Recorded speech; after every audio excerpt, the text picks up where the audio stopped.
மெல்ல மூடி சாய்ந்து கொள்ளும் போது மடியாக வேண்டுமே.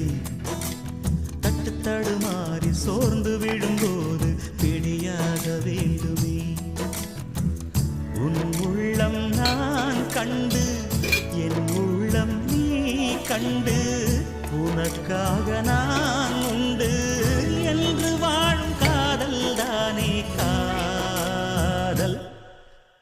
மலர் விட்டு மலரை தாவுவதா நல்ல காதல். ஒருத்திக்கு ஒருவன் என்பதுதானே காதல்.